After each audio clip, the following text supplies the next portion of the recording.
I'll tell you what, if I had been sheriff when they went after my dad, there would have been 2 IRS agents spending a few nights in the Mack hotel. You know? What they did to my dad was criminal. And Jennifer Long and other IRS agents testified before Congress in 1998. Testified before Congress under oath that the IRS routinely does what they did to my father to citizens all the time. And they said specifically that they fabricate evidence against citizens who they know cannot financially defend themselves. This is what our country does to us. And they have continued to allow this. And I say there's a great place to stop this. And that's with local police and local sheriffs telling the IRS, you're not doing that here anymore. We know random audits are wrong. I don't care who said you could do them. We, in Pennsylvania, who enforce the law here, are not going to allow it anymore. There's an answer for you. This is Judge John Roll, in my case, and he got it. Mack is thus forced to choose between keeping his oath or obeying the act. Isn't that amazing? I didn't tell him that. I testified at that hearing, but I never said that. Because he looked at the case and he understood the principle involved. My own government was forcing me to violate my oath, to support an unconstitutional act, that they were going to force me to participate in enforcing a federal gun control scheme against my citizens. We have held, however, that state legislatures are not subject to federal direction. Folks, that's a direct quote in the Mack Prince versus U.S. case. Don't you wish your state legislature knew that? They're not subject to federal direction. Either are you, and neither are your county commissioners or your sheriffs. They are not subject to federal direction, and we've got a case that proves it. Does your Attorney General need to sue to stop Obamacare? No, we already did. We've already won the case on state sovereignty. All right.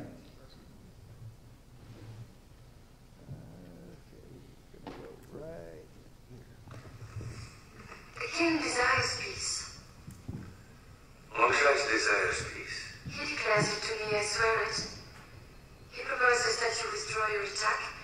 In return, he grants you title, estates, and this chest of gold, which I am to pay to you personally. A lordship and titles. Gold. That I should become to this. Peace is made in such ways. Slaves are made in such ways.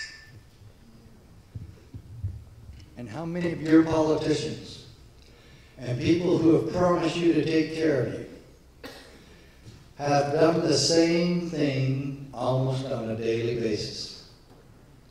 That they're okay with compromising your freedom and your liberty and American idealism so they can take their titles and estates and gold. They're more than willing to compromise your freedom for their careers and their position. They've done it all the time. And there's a couple of guys you have a chance to support in this state that can change that. It's so vital that we get out there and support these men.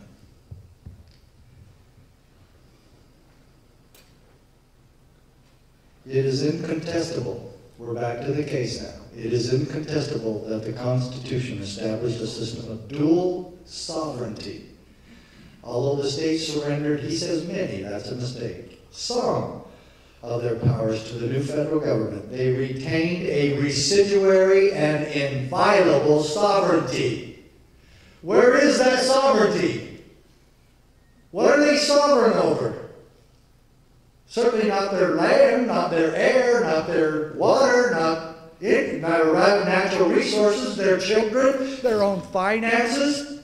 No, none of that. Then where are we sovereign? We've got to take it back.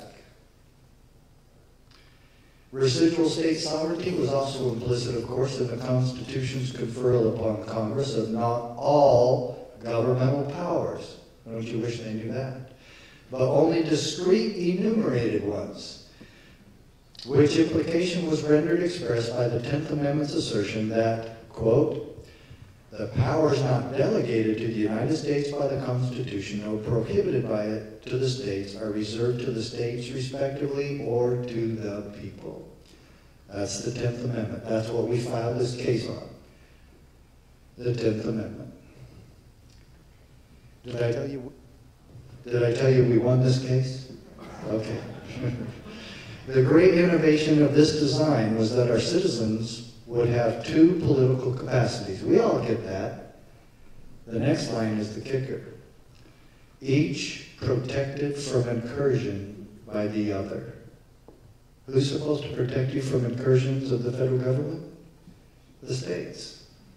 Isn't that what it says? Did I make that up? I want each of you to know, I'm just the messenger here tonight. I plagiarized just about everything. But it was my case, so I guess I can. The Constitution thus contemplates that a state's government will represent and remain accountable to its own citizens. There's a novel idea for you. As Madison expressed it, the local or municipal authorities form distinct and independent portions of the supremacy. No more subject within their respective spheres to the general authority than the general authority is subject to them within its own sphere. How do we define the sphere of authority for the federal government? It's very clear. Article 1, Section 8 of the U.S. Constitution. Again, if they want to be creative, if they want to shove Obamacare down everybody's throat because it's just so vital that we do this, they cannot go outside Article 1, Section 8. They must refer to the 10th Amendment. But who's going to enforce the 10th Amendment? The federal government? It has to be the states. It's the state's amendment. It's our power. This separation of the two spheres is one of the Constitution's structural protections of liberty. Just as the separation and independence of the coordinate branches of the federal government serve to prevent the accumulation of excessive power in any one branch, a healthy balance of power between the states and the federal government will reduce the risk of tyranny and abuse from either front. Now, ladies and gentlemen, and my dear brothers and sisters of America, when you came to this meeting tonight, didn't you want to know how to reduce the risk of tyranny and abuse from the federal government? You just saw it.